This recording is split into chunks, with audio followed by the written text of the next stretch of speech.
If I had $1 for every time someone asked me about a veggie patch, I'd be a wealthy man.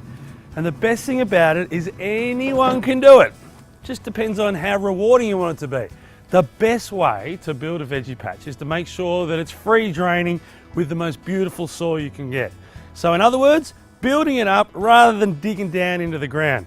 And this spot here is just perfect for it. There used to be a tree here, and so if we turfed over the top of it, the soil conditions are always going to be different to the rest of the lawn. So it'll end up looking even patchier than what it already does. But being on a slope, I can have a nice raised garden bed that up that end will be perfect for the toddlers, and down this end will be perfect for the adults. The best thing about a raised garden bed is you're not bending your back and digging all the time. How can we completely transform this area from this to this? Now, lots of veggie patches are usually hidden down the back of the property because they're a little bit unsightly. There's no design to it. But what we want to do here, because this yard's so open, is make it look as good as possible all year round. And I reckon one of the best ways to do it is the building of the veggie patch and what you use. Now, we're using Miniwall. These little blocks are fantastic because they've got a nice wide face and they've got a narrow face. If you stack them alternatively, you can get straight lines. But if you want curves, you just alternate them. And that way you can get nice little curves all around the garden bed. And I think this property, with that wall there, lends itself to it. So we're going to go for a kidney shape, and then off the side of that, 3 little petals, because there's 3 little kids in this house and they can have their own veggie patch. The best thing about that is if kids grow stuff, they'll definitely eat it.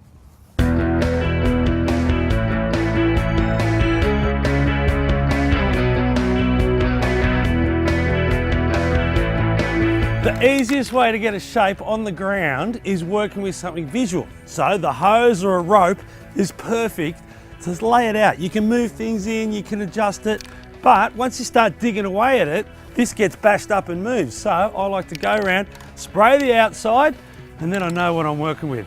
The reason why I'm digging out the grass is you don't want the grass growing through the soil, competing with your cabbage, or your broccoli, or your carrots, or whatever you're planting.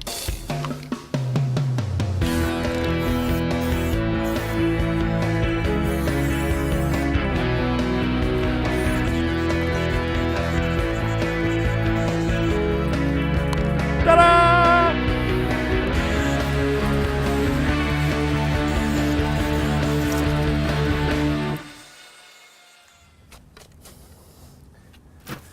The toughest part of the job, which isn't too bad, is just removing all the grass because you don't want it growing through the soil and competing with the veggies and the plants you're putting in.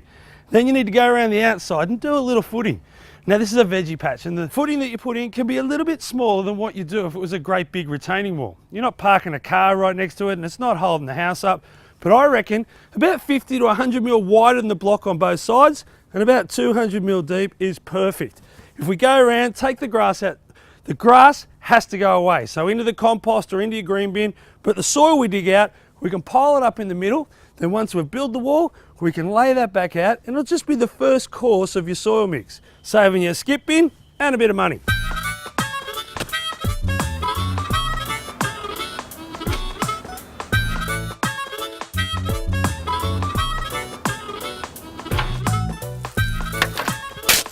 Now your wall needs to sit on a footing, and I'm not talking about concrete, I'm talking about road base.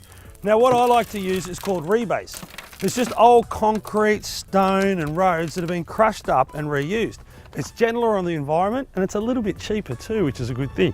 And just another little tip, don't overload the barrow. I'd prefer to do 10 half loads than 5 great big heavy ones. And I know my back would too.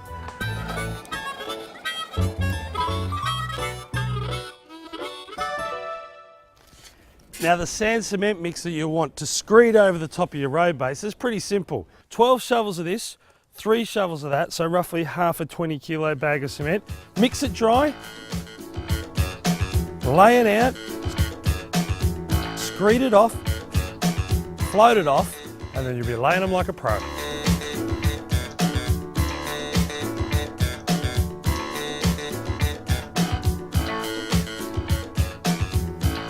And now for the good stuff, I finally get to lay my first blocks. Now what I'm doing is working on the lowest level here.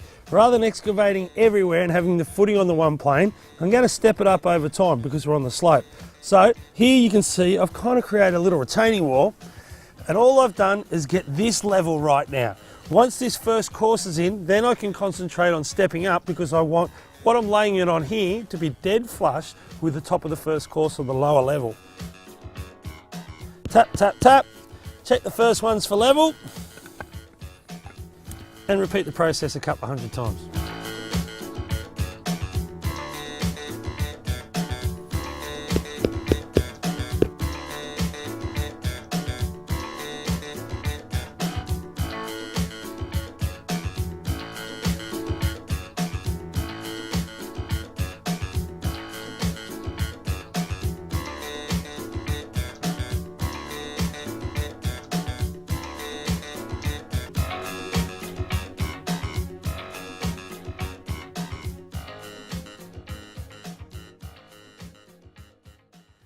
Well, the veggie patch is really taking shape. The Miniwall is so easy to work with. It's a little bit like kids' blocks. Everything just locks in together and it makes you look like you're a pro.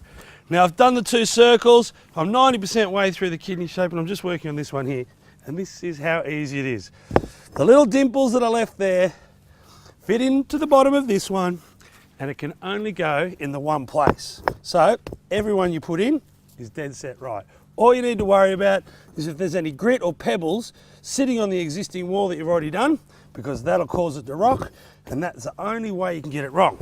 For the final course, just like I've got right around the top here, you use the one without the lugs, so you end up with a nice even finish, which doubles as quite a good chair.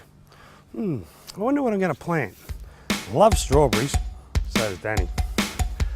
Come on, I haven't finished yet.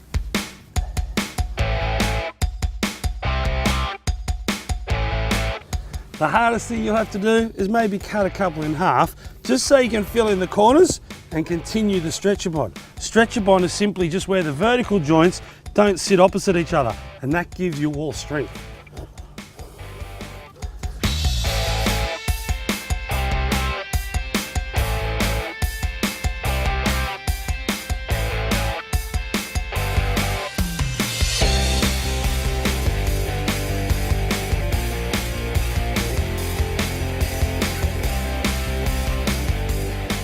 Well, it's taken shape. I really like the look of it.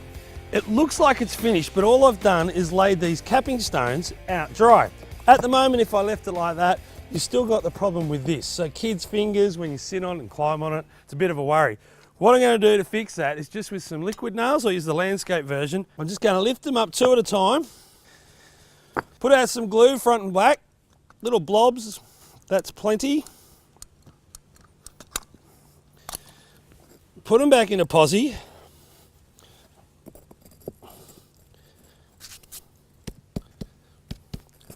With the landscape version, within about an hour, that'll be rock solid. We can put the soil in here and then get the fun stuff started. The planting out.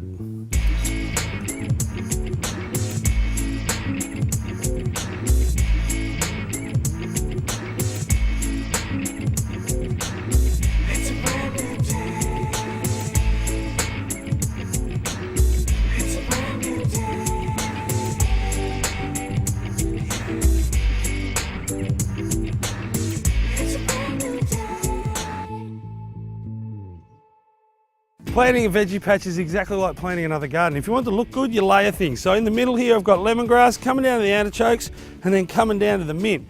The lemongrass, it looks a bit straggly at the moment. You can give it a haircut straight away and it'll shoot up in a couple of weeks and look nice lime and green. And what you do is you use the root in your Thai cooking.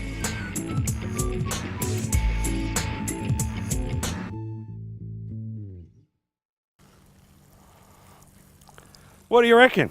Well, I reckon Adbri's got a great product in the Miniwall. It means that gardens like this are very doable for the DIYer.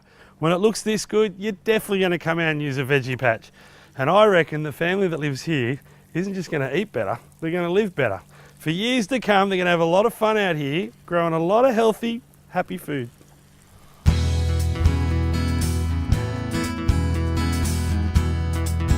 For more information on all my DIY projects, just go to adbrymasonry.com.au. You can get all the fact sheets and download it from there. Plus there's heaps of hints and tips and everything you need to know. Check out our inspirations gallery. There's a ton of photos in there, sure to inspire everyone to get out in the garden and tackle a project this weekend. Good luck!